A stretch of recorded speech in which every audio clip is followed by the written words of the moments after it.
Ayat number 78. وَإِنَّ مِنْهُمْ لَفَرِيقًا. Indeed, there is among them a party. يَلْوُونَ أَلْسِنَتَهُمْ, who alter the scripture. بالکتابی, کتاب میں سے نا, with their tongues, اپنی زبانوں سے اس بات کو چینج کر دیتے ہیں. لِتَحْسَبُوهُ مِنَ الْكِتَابِ, you may think it is from the scripture. وَمَا هُوَ مِنَ الْكِتَابِ, but it is not from the scripture. وَيَقُولُونَ هُوَ مِنْ عِنْدِ اللَّهِ, and they say this is from Allah. وَمَا هُوَ مِنْ عِنْدِ اللَّهِ, but it is not from Allah. وَيَقُولُونَ عَلَى اللَّهِ الْكَذِبَ وَهُمْ يَعْلَمُونَ, and they speak untruth about Allah while they know. تو یہاں بتایا جا رہا ہے کہ اہل کتاب کا ایک گروہ تھا, خصوصاً علماء, شعراء یا اہل علم. ان میں سے جو لوگ تھے وہ زبانوں کو اس طرح موڑ کر باتیں کیا کرتے تھے جیسے کہ وہ اس کتاب کا ہی حصہ ہے.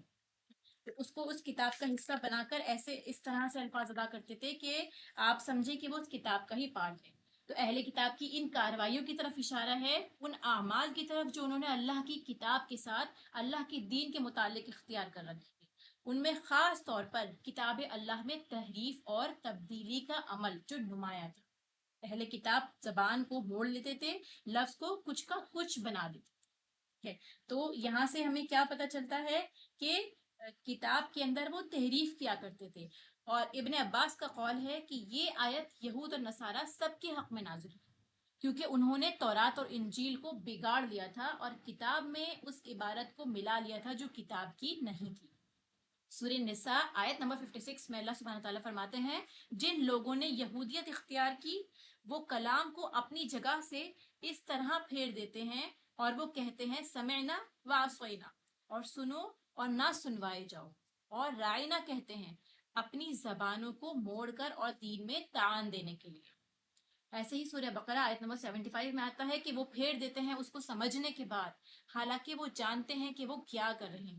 سورہ مائدہ میں آتا ہے کہ وہ کلام کو اپنی جگہ سے پھیر دیتے ہیں, اس میں تحریف کر دیتے ہیں. سورہ نام میں آتا ہے وہ اس کو پارا پارا کر دیتے ہیں اور اس کا کچھ حصہ ظاہر کر دیتے ہیں اور کچھ چھپا دیتے ہیں. یہ قرآن کا ایک حصہ دوسرے کی تشریح کرتا ہے, اسی کی تفصیل کرتا ہے. تو یہ آیات جو ہیں اس بات کو اور زیادہ مضبوط دلائل کے ساتھ پیش کرتی ہیں کہ واقعی وہ ایسا عمل کیا کرتے تھے. تو ان ریفرنسز کو بھی آپ لوگ نوٹ کر لیا کریں تاکہ آپ کو اس بات کو سمجھنے میں اور آسانی ہو کہ کون سی بات اللہ سبحانہ تعالیٰ نے قرآن میں اور کہاں فرمائی ہے.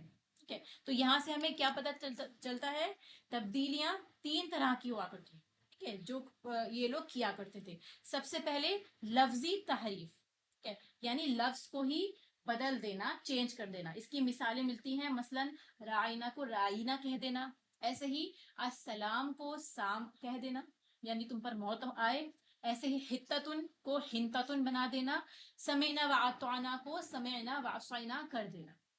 پھر حضرت ابراہیم علیہ السلام کے بیٹے کی قربانی کے معاملے میں بھی جہاں بہت سی تبدیلیاں کی گئی, وہاں پہ لفظ مروہ کے معنی بھی چینج کر دیے گئے. مروہ وہ پہاڑ جو صفا اور مروہ کی دو پہاڑیاں تھی, اس کے بارے میں ان کی کتابوں میں کیا ذکر تھا, مروہ کا نام جو مینشن تھا کوہ مروہ کا, جہاں پہ انہوں نے قربانی کا ان کو حکم ملا تھا, اس کو تبدیل کر کے انہوں نے موریا یا مریا بنا دی. اس کی کیا وجہ رہی, کیونکہ ابراہیم علیہ السلام کا رشتہ مکہ سے تھا اور یہ کوہ مروہ مکہ میں موجود ہے, اور یہ موریا یا مریا کا مقام جو ہے وہ ان کے بیت المقدس کے قریب, اسی لیے ان کا رشتہ مکہ سے کاٹ کر بیت المقدس سے جوڑ دینا, اس کے پیچھے ان کا یہ مقصد رہا. یہ ان کی لفظی تحریف ہو گئی. اس کے بعد معنوی تحریف یعنی میننگز کے اندر چینجز کر دینا, تو قرآن کے تراجم کرتے ہوئے غلط ترجمے کر کے بیان کرنا, ایسا مطلب نکالنے کی کوشش کرنا جو اس کے میننگ میں نہ ہو, اصل ٹیکسٹ سے الگ ہو, مینیپولیشن جسے ہم سمجھتے ہیں. جیسے اس کی اگزامپل دیتے ہیں ہم, سورہ کہف کی آخری آیت میں آتا ہے قل انما انا بشر مثلکم, کہ جو رسول کو دیا گیا ہے, یعنی وہ رسول فرماتے ہیں کہ کہہ دیجئے کہ بے شک میں تو ایک رسول ہوں.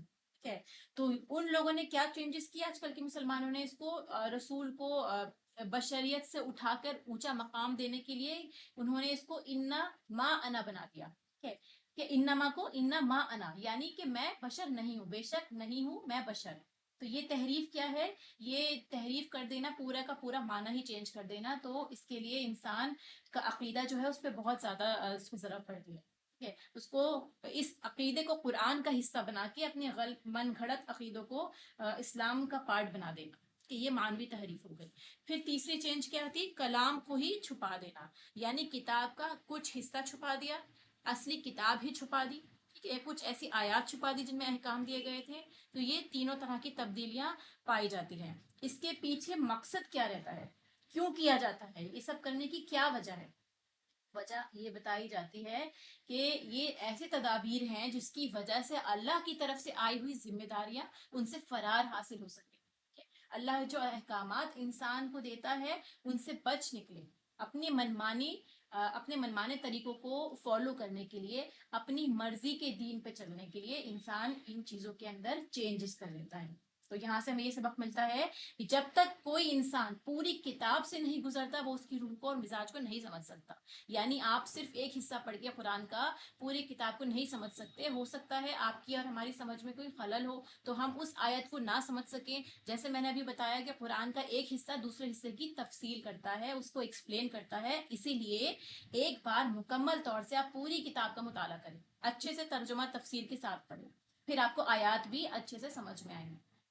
حدیث مبارکہ میں آتا ہے، حضرت ابو ہریرہ سے روایت ہے کہ رسول اللہ صلی اللہ علیہ وسلم نے فرمایا، اہل کتاب تورات پڑھتے جو عبرانی میں تھی، پھر اس کو عربی میں مسلمانوں کو سمجھاتے۔ بس نبی پاک صلی اللہ علیہ وسلم نے مسلمانوں سے یہ فرمایا کہ اہل کتاب کی بات کو نہ ان کی تصدیق کرو اور نہ ان کو جھوٹا کہو، بلکہ یوں کہہ دیا کرو کہ ہم اللہ پر ایمان لائے ہیں اور اس کی کتابوں پر جو اللہ تعالیٰ نے اتاری ہے۔ تو یہ کہنا ہمارے لیے سب سے زیادہ سیف ہے کہ جو کچھ اللہ نے بھیجا ہے ہم اس پر ایمان لاتے ہیں، لیکن آپ کیا کر سکتے ہیں، آپ ان کی کتابوں کو پوری طرح سے نگیٹ نہیں کر سکتے، ان کو ریجیکٹ نہیں کر سکتے۔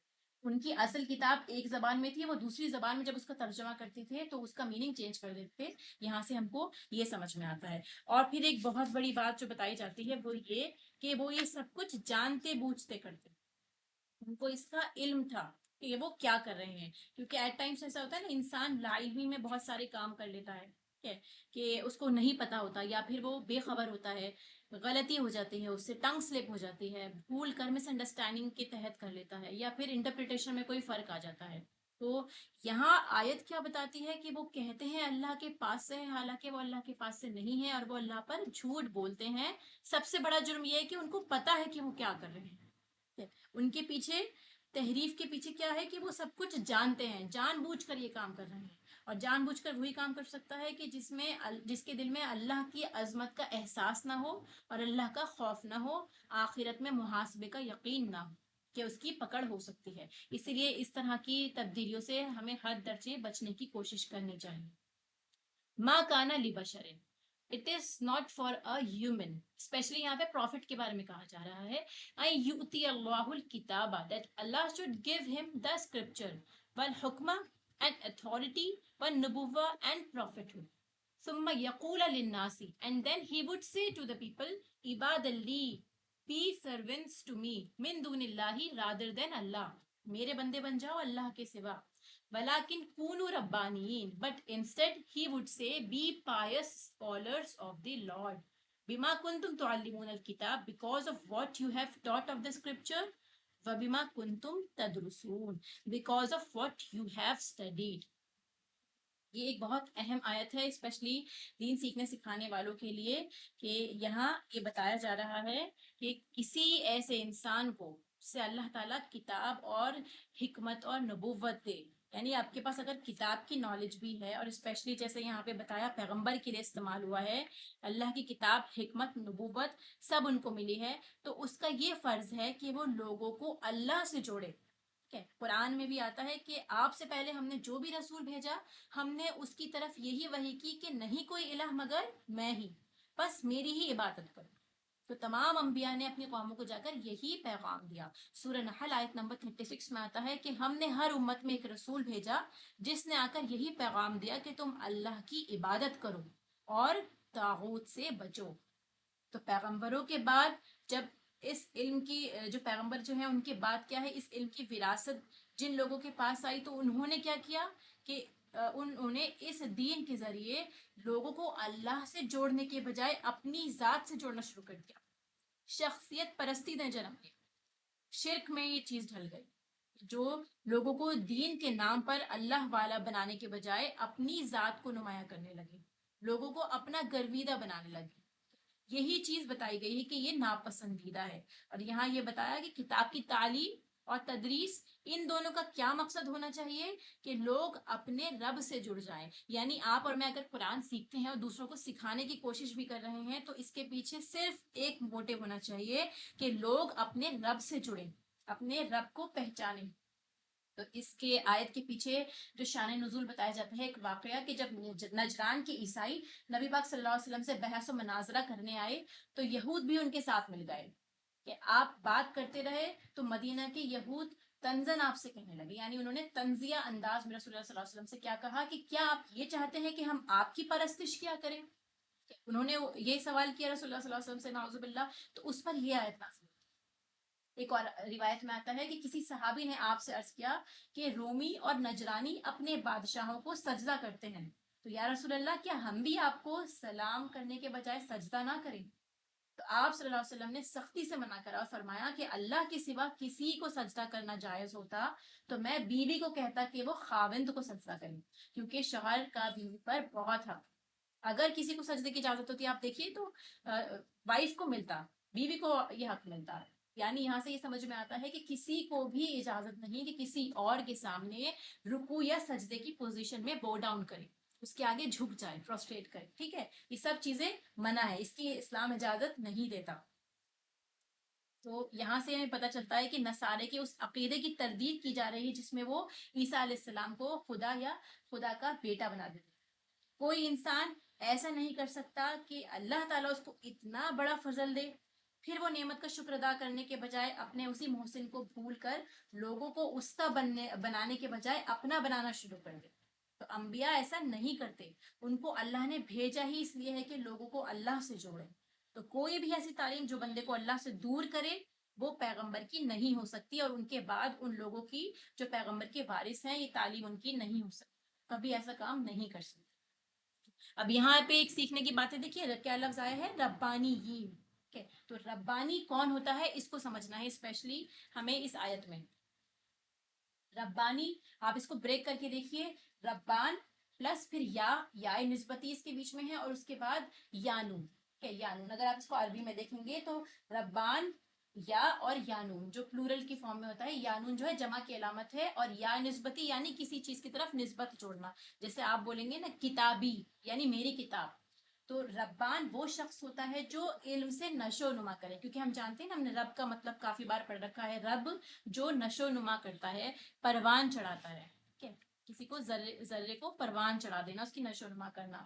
اسی طرح سے ربان وہ شخص ہوتا ہے جو علم سے نشو و نما کرے، علم کے ساتھ ہی پرورش کرتا ہے۔ تو اس کے بعد یہ بتایا کہ وہ خود بھی عمل کرتا ہے اور دوسروں کو بھی وہی چیز سکھاتا ہے۔ تو یہاں سے 4 میننگز کے بنتے ہیں، دیکھیے جس انسان کو وہ تعلیم دے تو اس کے اخلاق اور عادات کو بھی سنوارے اور اسے کامل انسان بنائے، اس کی زندگی کا مقصد اس کو یاد کرائے، یہ ربانی کی خصوصیات ہوتی ہیں۔ پھر جو علم، اخلاص اور درجات قرب میں خود بھی کامل ہو اور کامل گر بھی ہو، یعنی دوسروں کو بھی کامل کرنے کی کوشش کرے، جو علم کی ترقی اور تکمیل کرے۔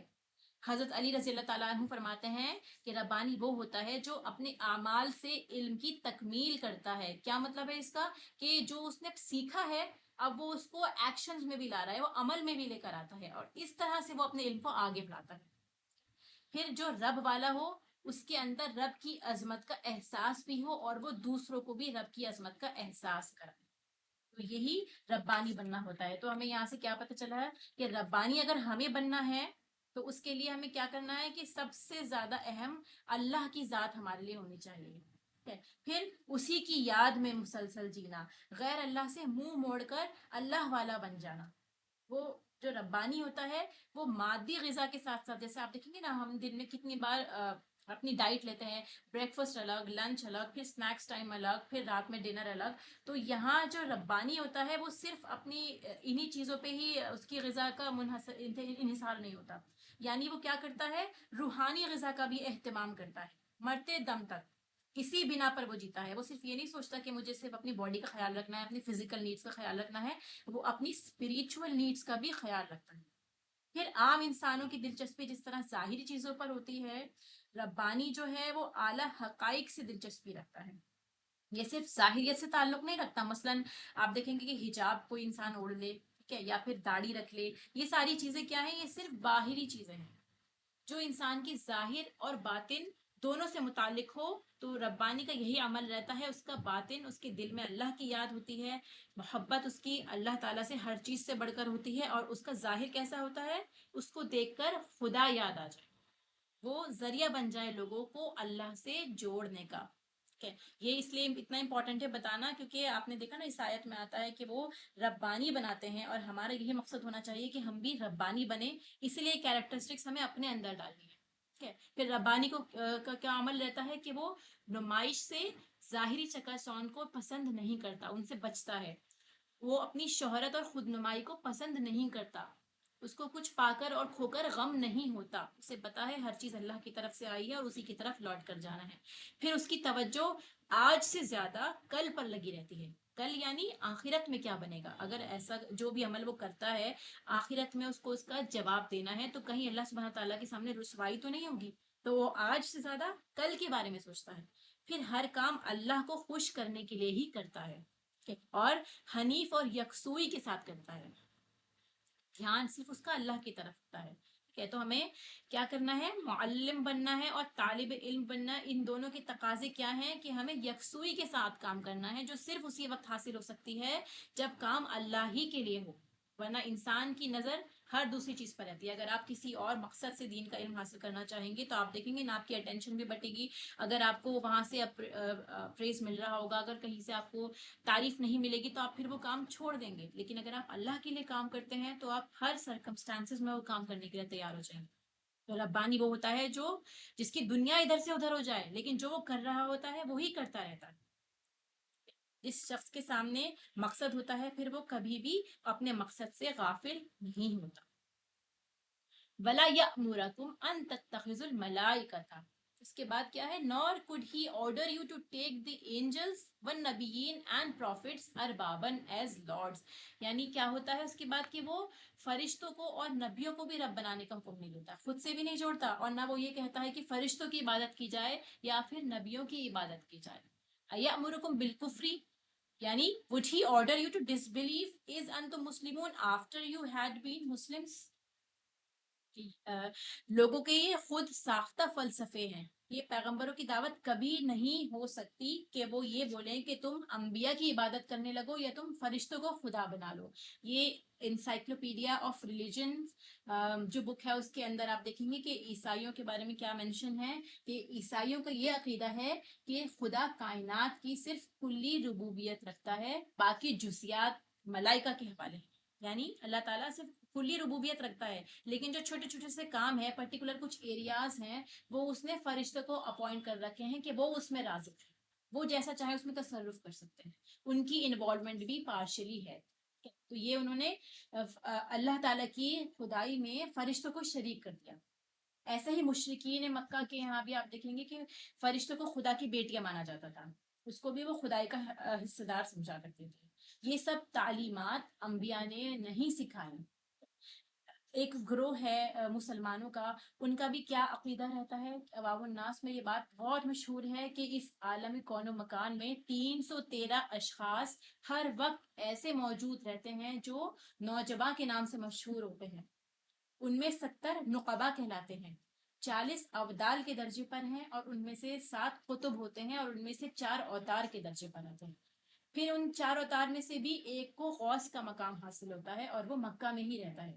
لوگوں کا کیا ماننا ہے کہ جب لوگوں پر کوئی مصیبت نازل ہوتی ہے یا رزق کی تنگی ہوتی ہے تو وہ ان 313 کی طرف متوجہ ہوتے ہیں، پھر وہ 313 ان 70 کی طرف متوجہ ہوتے ہیں، پھر وہ ان 40 کے سامنے، 40 ابدال کے سامنے اس معاملے کو پیش کرتے ہیں، اور وہ ان 7 قطب کے سامنے اس کو پیش کرتے ہیں. یعنی آپ دیکھیں گے نا ایک کے بعد ایک کے بعد سفارش جاتی جا رہی ہے. پھر لاسٹ میں وہ چار لوگوں کے سامنے وہ بات رکھی جاتی ہے جو اوتار کے درجے پر ہیں.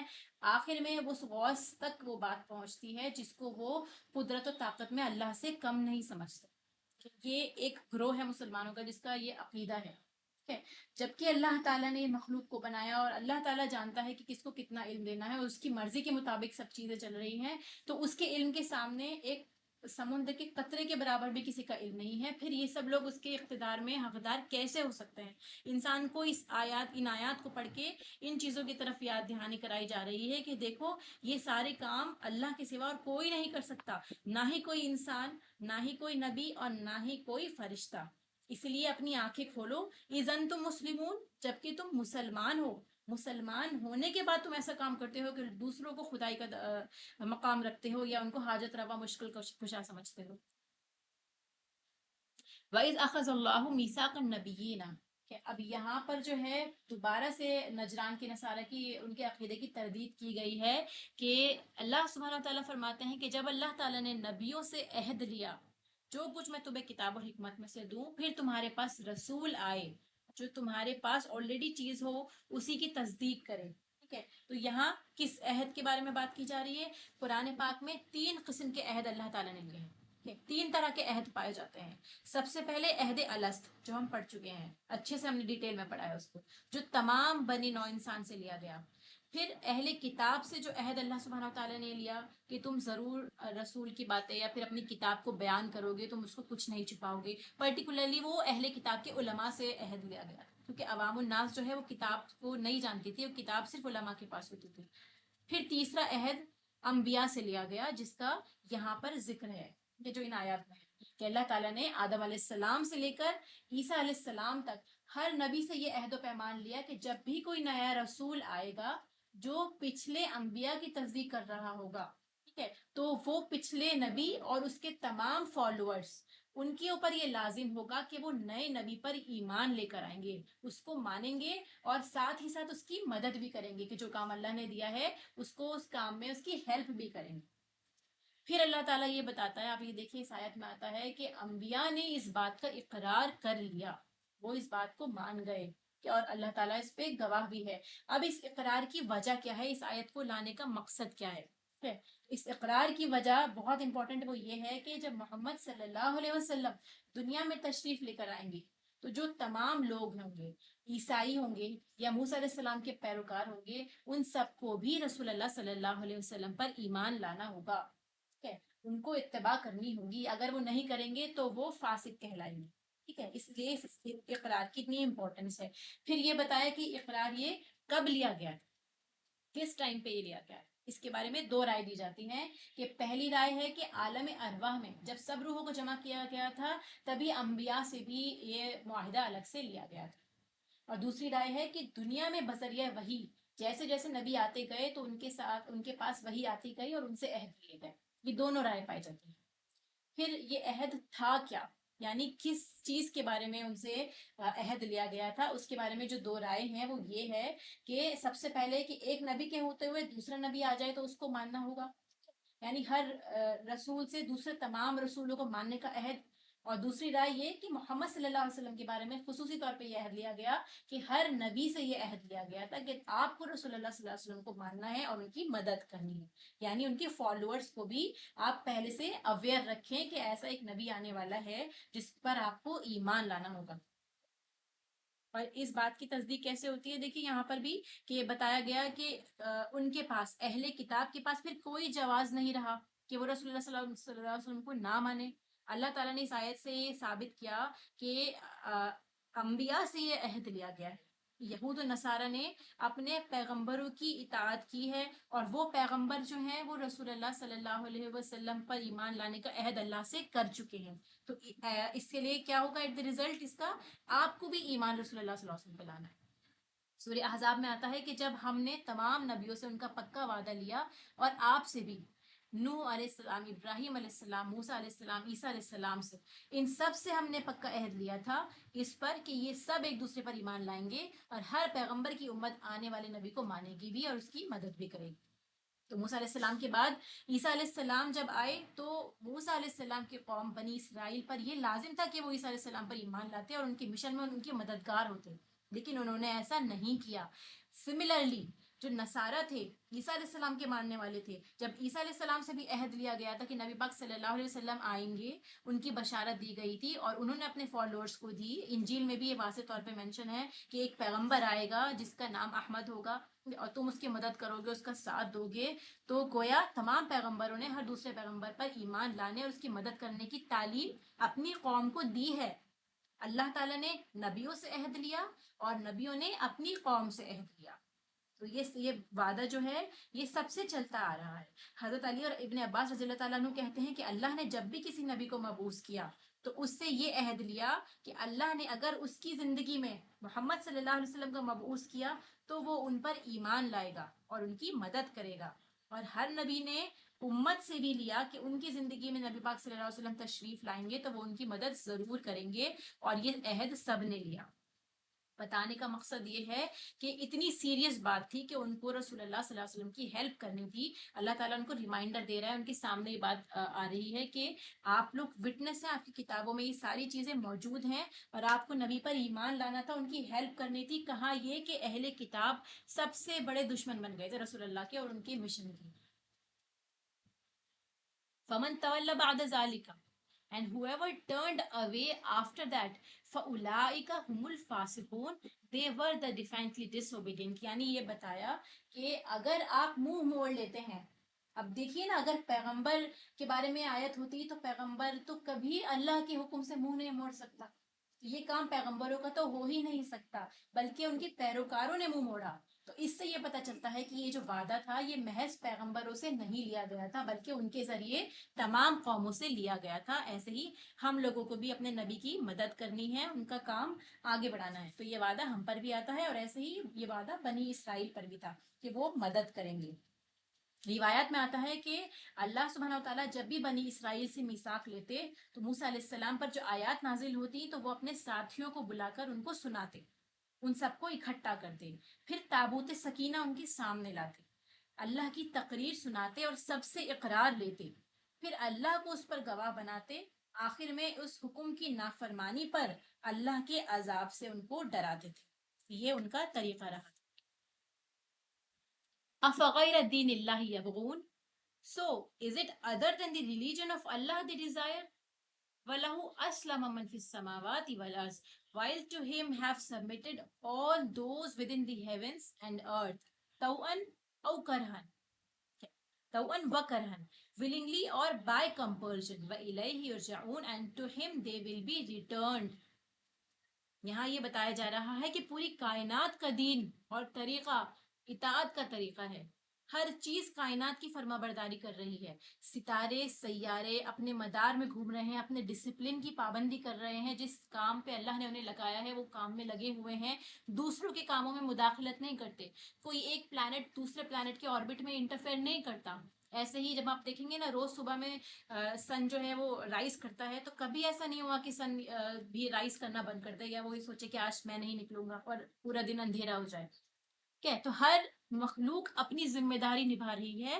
یہی اسلام ہے ایکچولی. اگر آپ اسلام کو سمجھنا چاہتے ہیں نا، ڈسپلن، سپردگی اللہ کی طرف، تو یہ کائنات کا پورا نظام، کائنات کی ہم آہنگی، پورا ڈسپلن یہی بتا رہا ہے کہ سب کے سب اسلام کو فالو کر رہے ہیں. اب طوعاً و کرہن کا لفظ ہے، یعنی خوشی سے یا مجبوری میں کرنا ہے. کرنا تو ان کو پڑے گا ہی. ٹھیک ہے، سب کو ایک طرح سے مجبور ہے کہ ان کو اللہ کا حکم فالو کرنا ہی ہے. لیکن صرف انسان ہی ایسی مخلوق ہے جسے اللہ تعالیٰ نے اختیار دیا ہے. تھوڑے بہت اختیارات اس کے پاس ہے، چاہے تو وہ مانے چاہے تو نہ مانے، چاہے تو اللہ کی کتاب پڑھے یا چاہے تو اللہ کے حکم کی نافرمانی کرے، ان اویئر رہے، غافل رہے اس سے اور اپنی دنیا میں ہی مشغول رہے. تو اسلام کیا ہے؟ اپنی مرضی اللہ کی مرضی سے ملا دینا اور اس کے اپوزٹ نفس کی یا شیطان کی پیروی کرنا. اللہ تعالیٰ تو کچھ اور چاہتا ہے اور یہ چیزیں کچھ اور چاہتی ہیں. سورہ رعد آیت نمبر 115 میں آتا ہے کہ آسمان و زمین کی ہر چیز اللہ کے آگے سجدہ کر رہی ہے، خوشی سے یا ناخوشی سے. مزید آپ کو اس کے بارے میں دیکھیں ڈیٹیل ملی. ایسے ہی سورہ نحل میں آتا ہے آیت نمبر 48 سے 50، کیا انہوں نے دیکھا نہیں جو بھی اللہ نے پیدا کیا ہے، کوئی بھی چیز، ہر چیز کے سائے گر رہے ہیں دائیں اور بائیں. یعنی وہ چیزیں خود بھی جھک رہی ہیں اور ان کے سائے بھی اللہ کے آگے جھکے ہوئے اللہ کو سجدہ کر رہے ہیں. تو ہر ایک کو اپنی عبادت اور تسبیح کا طریقہ معلوم ہے. جس طرح اللہ تعالیٰ نے ہم لوگوں کو سکھائی، تسبیحات سکھائی، رسول اللہ صلی اللہ علیہ وسلم کی زبانی نماز کا طریقہ سکھایا، ایسے باقی مخلوق کو اللہ تعالیٰ نے ان کی تسبیح کا طریقہ سکھایا ہوا ہے. وہ ہماری طرح نماز ادا نہیں کرتے، پر ان کی جو تسبیحات ہیں، اللہ کی عبادت کرنے کا طریقہ وہ ڈفرینٹ ہے. لیکن ایک بات جو کامن ہے ہم سب میں، کہ سب کے سب اللہ کی عبادت ہی کر رہے ہیں. کہ پوری کائنات عبادت میں لگی ہوئی ہے. ہم انسان ہی ایسے ہیں کہ ہم اپنی مرضی، اپنی دنیا میں ایسے مگن ہیں کہ اب عبادت کو بھی بھول گئے ہیں. نہ نمازیں ہماری اس طرح کی کہ ہم امیجن کریں کہ اللہ سبحانہ تعالیٰ کے حضور میں کھڑے ہیں. انسان ہی ایسا جاہل ہے کہ اسے نہیں معلوم. جس انسان کو نہیں پتا تو یہ سمجھے کہ وہ جانوروں سے بھی بدتر ہے، کیونکہ وہ لوگ بھی ڈسپلن میں ہیں. تو جو انسان ڈسپلن نہیں چاہتا، وہ اسی زندگی میں رہنا چاہتا ہے، تو وہ کیا ہے، وہ دین کی حدود سے باہر نکلنا. دین میں کچھ حدود ہیں، حلال حرام اللہ تعالیٰ نے بتا دیے، جائز ناجائز کا قانون دے دیا، پسندیدہ مکروہ چیز اللہ تعالیٰ نے سب کچھ واضح کر دی. لوگوں کے مقام بھی بتائے کہ فالو کرنے والے اور بلائنڈ رہنے والے، ایمان لانے والے اور نہ ماننے والے برابر نہیں ہو سکتے. یہ ساری چیزیں کیا ہیں، اللہ تعالیٰ نے ہمیں ڈسپلن کی فارم میں دے دی. اس میں ہم اپنی مرضی نہیں کر سکتے کہ میرا دل نہیں چاہتا کہ آج میں قرآن نہیں پڑھتی، یا آج مجھے تھکان ہو رہی ہے تو میں عصر کی نماز اپنی چھوڑ دوں. اللہ تعالیٰ کچھ نہیں کہیں گے، نعوذ باللہ. تو آپ کے اوپر لازم ہے کہ آپ کو کرنا ہی کرنا ہے، کیونکہ ہم اللہ سے وعدے میں، اللہ کے عہد میں آ چکے ہیں. اب ہم اللہ کی ہر بات مانیں گے. لا الہ الا اللہ، تو اللہ تعالیٰ کے سوا کوئی الہ نہیں، اور الہ وہ ہوتا ہے جس کے آگے کمپلیٹلی سرنڈر کیا جائے، اپنی ول اللہ کے آگے جھکا دی جائے. پھر ہمیں پسند ناپسند کا اختیار نہیں رہتا، یہ حق صرف اللہ تعالیٰ کا ہے. اسی لیے ہم مسلمان ہیں، الحمدللہ. پھر کیا بتایا اللہ تعالیٰ نے، یہی اللہ کا دین ہے، طریقہ اور ڈسپلن ہے. اس کو چھوڑ کر لوگ کچھ اور چاہتے ہیں. کیا وہ اللہ کے سوا کسی اور دین کو پسند کرتے ہیں، حالانکہ پوری کائنات اللہ کی دین پر ہی ہے. بھول گئے آسمان اور زمین کی ہر چیز خوشی ناخوشی سے اللہ کے حکم کی پابندی کر رہی ہے. کیا آپ سب بھول گئے کہ واپس ہمیں اللہ کے پاس جانا ہے، سب اسی کی طرف لوٹائے جائیں گے. تو اسی لیے یہ بتایا جا رہا ہے کہ آپ کو اللہ کی عبادت کرنی ہے، کیونکہ آپ اگر اس طرح عبادت کرتے ہیں تو آپ کائنات کے ساتھ میں ہم آہنگ ہیں. پوری کائنات اللہ کی عبادت میں مشغول ہے. اللہ تعالیٰ ہمیں بھی اپنی عبادت میں مشغول کر دے. قل آمنا باللہ، say we have believed in Allah، وما انزل علینا، and in what was revealed to us، وما انزل علی ابراہیم، and what was revealed to Abraham.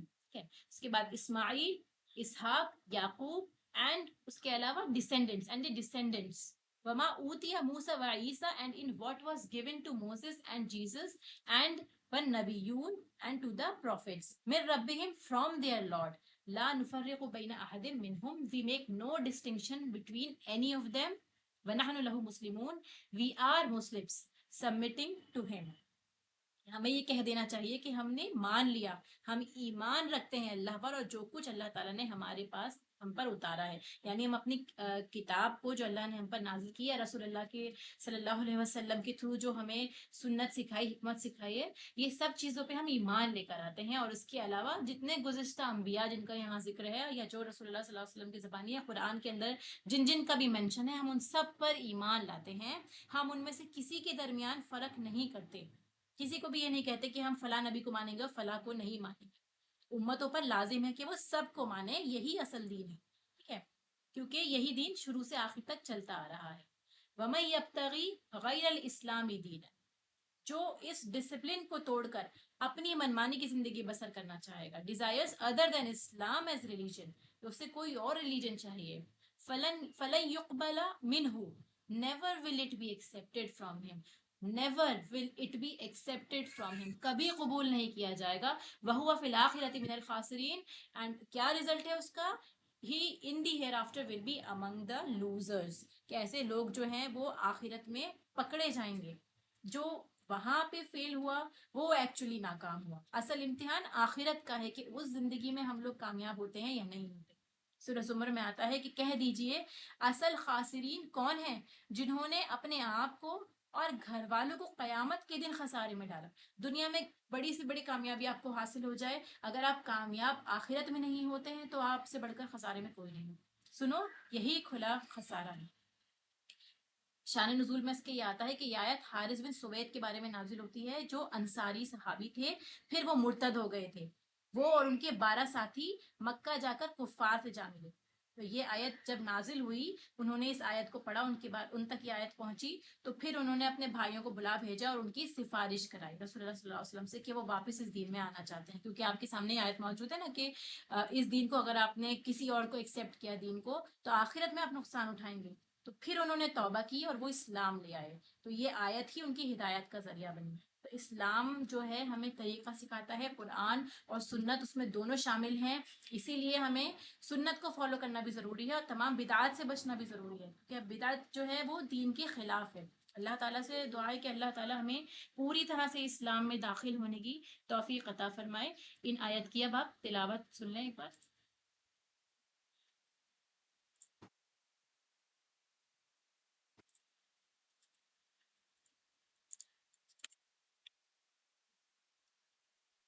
وَإِنَّ مِنْهُمْ لَفَرِيقًا يَلْوُونَ أَلْسِنَتَهُم بِالْكِتَابِ لِتَحْسَبُوهُ مِنَ الْكِتَابِ وَمَا هُوَ مِنَ الْكِتَابِ وَيَقُولُونَ هُوَ مِنْ عِندِ اللَّهِ وَمَا هُوَ مِنْ عِندِ اللَّهِ وَيَقُولُونَ عَلَى اللَّهِ الْكَذِبَ وَهُمْ يَعْلَمُونَ. مَا كَانَ لِبَشَرٍ أَن يُؤْتِيَهُ اللَّهُ الْكِتَابَ وَالْحُكْمَ وَالنُّبُوَّةَ ثُمَّ يَقُولَ لِلنَّاسِ كُونُوا عِبَادًا لِّي مِن دُونِ اللَّهِ وَلَكِن كُونُوا رَبَّانِيِّينَ بِمَا كُنتُمْ تُعَلِّمُونَ الْكِتَابَ وَبِمَا كُنتُمْ تَدْرُسُونَ. وَلَا يَأْمُرَكُمْ أَن تَتَّخِذُوا الْمَلَائِكَةَ وَالنَّبِيِّينَ أَرْبَابًا أَيَأْمُرُكُم بِالْكُفْرِ بَعْدَ إِذْ أَنتُم مُّسْلِمُونَ. وَإِذْ أَخَذَ اللَّهُ مِيثَاقَ النَّبِيِّينَ لَمَا آتَيْتُكُم مِّن كِتَابٍ وَحِكْمَةٍ ثُمَّ جَاءَكُمْ رَسُولٌ مُّصَدِّقٌ لِّمَا مَعَكُمْ لَتُؤْمِنُنَّ بِهِ وَلَتَنصُرُنَّهُ قَالَ أَأَقْرَرْتُمْ وَأَخَذْتُمْ عَلَىٰ ذَٰلِكُمْ إِصْرِي قَالُوا أَقْرَرْنَا قَالَ فَاشْهَدُوا وَأَنَا مَعَكُم مِّنَ الشَّاهِدِينَ. فَمَن تَوَلَّىٰ بَعْدَ ذَٰلِكَ فَأُولَٰئِكَ هُمُ الْفَاسِقُونَ. أَفَغَيْرَ دِينِ اللَّهِ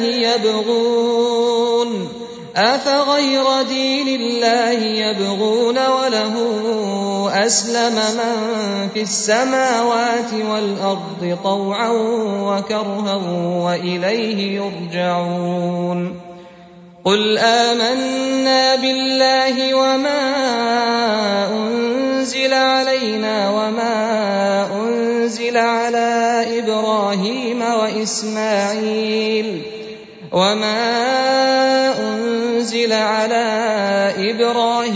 وَإِسْمَاعِيلَ وَإِسْحَاقَ وَيَعْقُوبَ وَالْأَسْبَاطِ وَمَا أُوتِيَ مُوسَىٰ وَعِيسَىٰ وَالنَّبِيُّونَ مِن رَّبِّهِمْ لَا نُفَرِّقُ بَيْنَ أَحَدٍ مِّنْهُمْ وَنَحْنُ لَهُ مُسْلِمُونَ. وَمَن يَبْتَغِ غَيْرَ الْإِسْلَامِ دِينًا فَلَن يُقْبَلَ مِنْهُ وَهُوَ فِي الْآخِرَةِ مِنَ الْخَاسِرِينَ.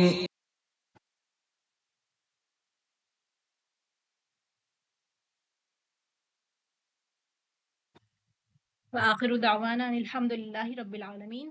سبحانک اللہم وبحمدک نشہد ان لا الہ الا انت نستغفرک ونتوب الیک.